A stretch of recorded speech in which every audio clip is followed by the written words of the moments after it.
Pertemuan kali ini kita akan membahas terkait gosip dan evolusi manusia.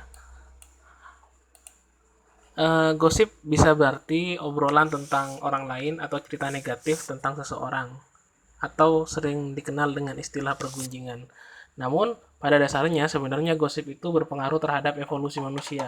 Cikal bakal Homo sapien bisa bertahan sampai sekarang karena Homo sapien adalah satu-satunya hewan sosial yang bisa melakukan gosip.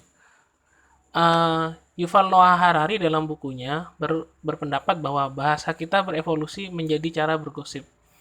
Maksudnya di sini adalah ketika kita melihat hewan, hewan pada dasarnya yang hidup secara berkelompok akan menggunakan suara sederhana untuk memberitahukan bahwa adanya bahaya. Jadi mereka mengeluarkan bunyi-bunyi tertentu untuk memberitahukan kelompoknya bahwa ada bahaya, misalkan predator dan lain-lain. Namun eh, bunyi yang dikeluarkan oleh hewan itu cenderung sederhana aja, tidak sekompleks manusia. Sekarang kita bandingkan dengan manusia.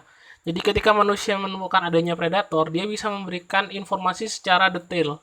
Misalkan ada singa dari arah barat sekitar 500 meter dan jumlahnya 3 ekor. Jadi bunyi yang dihasilkan oleh hewan, hewan sosial biasa dengan manusia sebagai hewan sosial yang memiliki kemampuan untuk bergosip.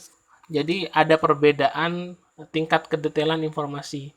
Nah, itu sebenarnya dikatakan dengan bergosip pada awalnya. Kemudian tidak hanya cukup untuk memberikan peringatan terkait predator, bahkan manusia saling memberikan informasi melalui gosip.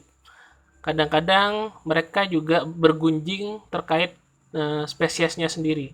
Jadi manusia akan bergunjing melalui cara bergosip untuk mengetahui siapa yang suka berbohong, siapa yang jujur. Nah, dari bergosip inilah nanti manusia atau Homo sapien membentuk kawanan yang lebih besar dan lebih stabil. Maksudnya lebih stabil adalah mereka cenderung memilih kawanan yang memiliki sifat yang serupa dengan mereka dengan cara bergosip. Kemudian Robin Dunbar mengatakan dalam studinya Gossip in Evolutionary Perspective, jadi kita mulai hidup dalam kelompok yang lebih besar dan menjadi sulit untuk kita mengetahui apa yang orang lain lakukan dengan hanya mengamati mereka. Jadi manusia itu tidak bisa mengetahui karakteristik orang lain hanya dengan mengamati aja. Jadi kita itu membutuhkan bahasa. Bahasa inilah yang memungkinkan kita untuk mengetahui karakter orang lain secara mendalam. Bahkan kita dapat mengetahui informasi orang lain berdasarkan ucapan dari orang yang berbeda. Jadi melalui bahasa inilah kita mengumpulkan banyak informasi terkait karakter suatu individu. Nah, kemudian penelitian dari Wheeler, The Virtues of Gossip, Reputational Information Sharing as Prosocial Behavior, menyatakan bahwa biasanya individu yang senang bergosip adalah orang yang lebih murah hati dan bermoral. Biasanya, secara natural, dia akan menyebarkan rumor tentang orang yang tidak dapat dipercaya dalam sebuah kelompok.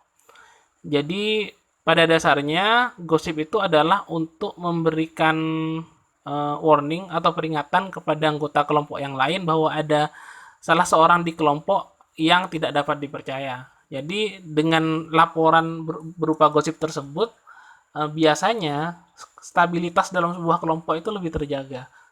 Namun hal ini tentunya tidak serta-merta menjadikan gosip itu memiliki poin positif, ada juga poin negatif dari gosip. Seperti yang dijelaskan oleh Terence de Dores Cruz dalam penelitiannya yang berjudul The Bright and Dark Side of Gossip for Cooperation in Groups, menyatakan bahwa gosip itu bahkan bisa memecah sebuah kelompok manusia. Biasanya dari sisi orang yang menjadi target gosip biasanya memiliki dampak yang buruk.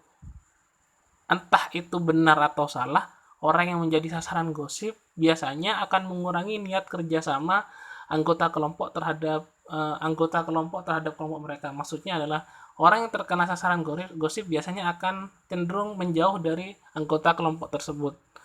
Hal ini akan menjadi sisi gelap dari gosip. Karena apa? Karena biasanya selain menimbulkan stabilitas dalam kelompok, bahkan gosip itu bisa memecahkan sebuah kelompok. Namun dari situlah manusia berevolusi secara terus-menerus dan gosip inilah yang membuat manusia bisa survive sampai sekarang.